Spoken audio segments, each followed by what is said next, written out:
Ассаламу алейкум, урматтуу достор. Амансыздарбы? Кандайсыздар? Кереметтүү Кыргызстаныбыз тынчпы дегендей.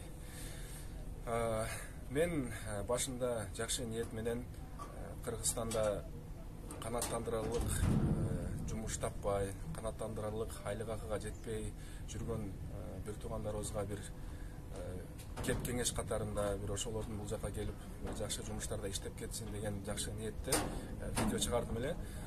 Ал видео жакшы эле тараптыр. Кыргызстанда, Москвадагы бир туугандарыбызга да жакшы эле тараптыр. Көптөгөн чалуулар болуп атат, жазуулар, жеке буржунга каттар келип атат. Анан көбү акыркы кошулгандар айрыкча башындагы видеолорду көрбөй эле кайра эле ошол мен айтып берген суроолорду берип атышат. Кантип барсак болот, кандай документтер керек деген сыяктуу. Мен айтып бергенмин, дагы бир жолу кыскача айтып өтөйүн. Эгерде сизде загранпаспорт биринчиси, экинчиси айдоочулук күбөлүк 5 айдан жогорку стаж, үчүнчүсү чип карта.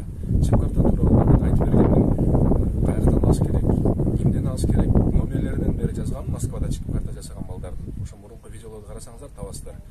Эгер сизде ушул 3 документ бар болгон болсо, сиз уже бул жака келгенге толук шансыңыз бар. Кудай буйруса, но уже жигиттер аракет кылып, ошол биз айткан маалыматтар аркылуу биз менен байланышып, ошол 3 документи колунда бар жигиттер бизге байланышты. Биз бул жактагы түздөн түз чоң фирмалардын номерлерин бердик, менеджерлердин өздөрү алар менен түздөн түз байланышып, документтерин бүтүрүп, уже приглашение алып, визасын күтүп бул жака келгенге уже стартта турган жигиттерибиз дагы бар, активный жигиттерибиз. Ал эми дагы эле ошол документация жагын түшүнбөй жаткан жигиттерге айтарым, ошол негизинен 3 документти даярдаңыздар. Загранпаспорт, айдоочулук күбөлүк, С категориясы 5 айдан жогорку стаж, анан чип карта. Анан дагы көптөгөн суроолор келип атат. Фурадан башка, С категориясынан башка жумуштар барбы? Мисалы, Б категориясы грузовой айдасак болобу, таксиде иштесек болобу, стройкада иштесек болобу, айымдар үчүн жумуштар барбы деген суроолор көп келип атат. Мен дагы бир жолу кайталап айтам, мен С категориясынан башка, фурадан башка жумуштар тууралуу такыр маалыматым жок туугандар.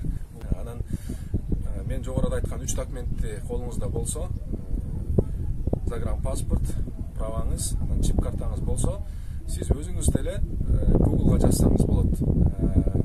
Работа Европе категория С деп жазсаңыз, ал жерден толтура варианттар чыгат. Чоң-чоң фирмалардын сайттары чыгат, дароо элечи, мисалы, чоң-чоң фирмалар бар.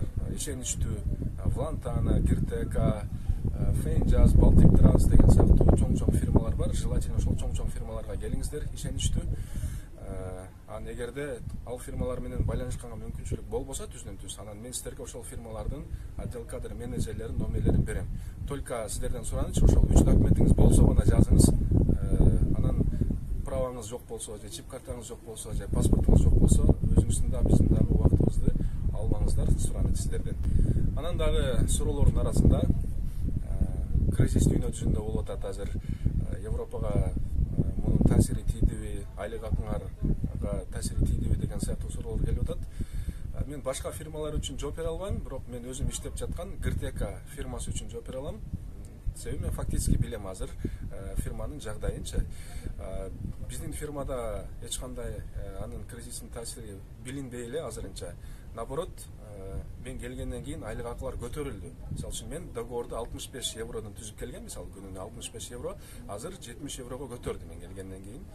Мен наоборот ушул айлык акылар көтөрүлүп жатканын байкадым бул фирмадачы. Анан башка фирмаларда кандай болуп атат, ар кандай маалыматтарды каяктан алып атасыздар билбем. Кризистин жашаны бул жакта көрүнбөй эле биздин фирмадачы.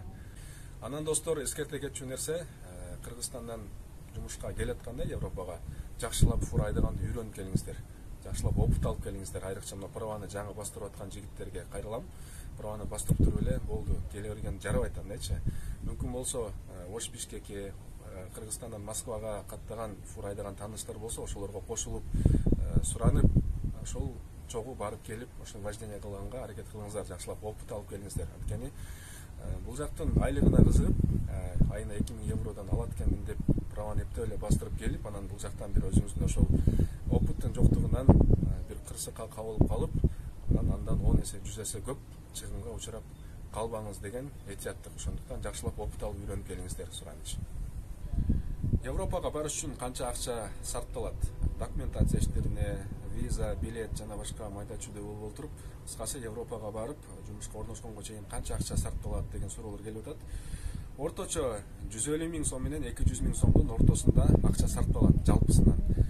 Бул жака келген жигиттердин баары эле ошондой суммада акча каражат сарптап келишкен.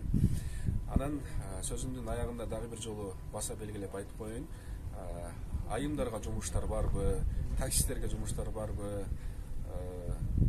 стройкада иштегендерге жумуштар барбы, айыл чарбасында иштегендерге жумуштар барбы деген суроолорго мен ачык эле айтам, ал вакансиялар тууралуу менде маалыматым жок туугандар.